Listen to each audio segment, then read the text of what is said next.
दिल्ली और मथुरा के बाद सीतापुर में भी एक अज्ञात महिला की हत्या कर उसके शव को कई टुकड़ों में फेंका गया था। एक हाथ और एक पैर और सिर गायब होने से उसकी पहचान होना ही मुश्किल हो रहा था। हत्यारों को पकड़ना पुलिस के लिए चैलेंजिंग था। पुलिस ने खुलासे के लिए कई टीमों को लगाया। आखिरकार हत्यारे पुलिस से बच नहीं सके। हत्या की सनसनीखेज वारदात का खुलासा करने वाली पुलिस टीम को जिले के पुलिस मुखिया गुले सुशील चंद्रभान ने 25,000 रुपए पुरस्कार से पुरस्कृत करने की घोषणा की है। पुलिस की गिरफ्त में नकाबपोश ये दोनों शख्स एक महिला के हत्या के आरोपी हैं। इनमें महिला का पति भी शामिल है। आपको बता दें कि सीतापुर के थाना रामपुर कला इलाके के चाहरपुर में 8 नवंबर को गन्ने के खेत में एक महिला का शव नग्न अवस्था में मिलने के बाद सनसनी फैल गई थी। महिला के शव से उसका एक हाथ, एक पैर और सिर गायब होने से उसकी शिनाख्त करना पुलिस के लिए बड़ा चैलेंजिंग था।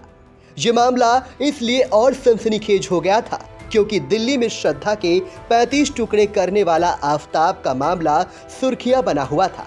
इसी बीच मथुरा में एक सूटकेस में खून से लथपथ अज्ञात युवती का शव बरामद होने के मामले से सीतापुर में मिले एक महिला के शव के बड़े हिस्से ने कानून व्यवस्था पर भी सवाल खड़े कर दिए थे। इसे महज संयोग कहेंगे या कुछ और।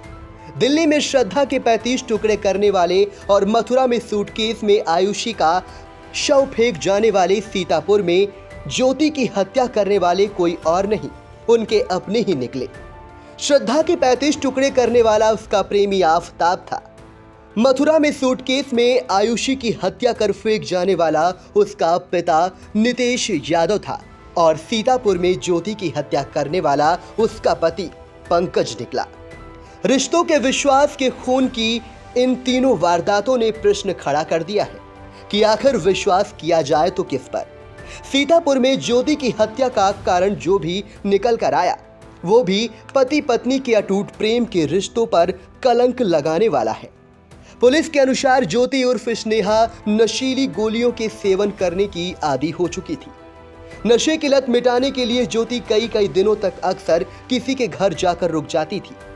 समझाने के बाद भी जब सुधार नहीं हुआ तो पति पंकज ने अपने मित्र दुर्जन और जीवन के साथ मिलकर 7 नवंबर को ज्योति की गला कसकर हत्या करने के बाद साक्ष्य मिटाने के लिए शव के कई टुकड़े कर चाहरपुर गांव के गन्ने के खेत में फेंक कर फरार हो गए।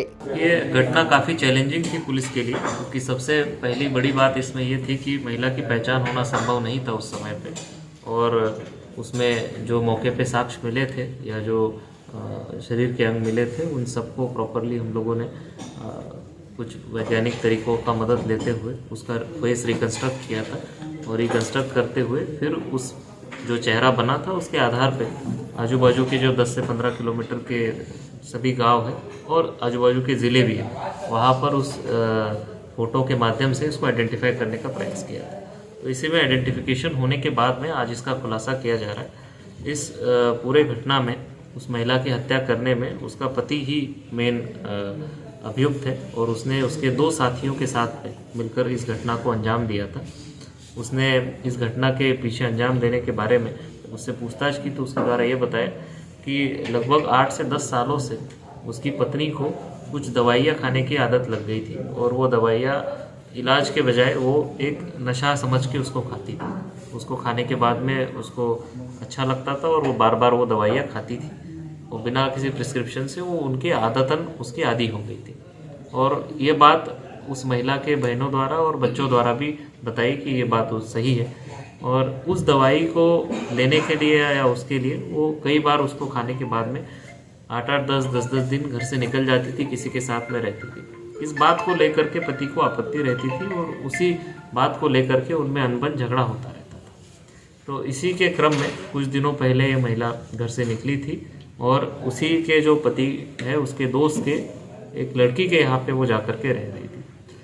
पति काफ़ी दिनों से इस बात से परेशान था और उस बात को सोचते हुए उसने अपने साथियों के साथ मिलकर ये प्लान बनाया कि अब की बार में उसको मार डालूंगा। और इसको देखते हुए उसने उसके दो और साथियों के साथ मिलकर महिला को एक जगह लेकर जाके उसकी हत्या की और उसका शव छुपाने के उद्देश्य से उसके अलग अलग पार्ट बना करके वहाँ पे खेत में फेंक दिए। काफ़ी चैलेंजिंग घटना होने के बाद पुलिस ने इसको बहुत कम समय में ट्रेस आउट करते हुए वर्कआउट किया है। इसमें 2 अभियुक्त जो पति है और उसका जो एक मुख्य साथी दुर्जन, दोनों लोगों को अरेस्ट किया है। एक साथी उनका भी अभी शेष गिरफ्तारी के लिए शेष है, उसकी जल्दी गिरफ्तारी की जाएगी।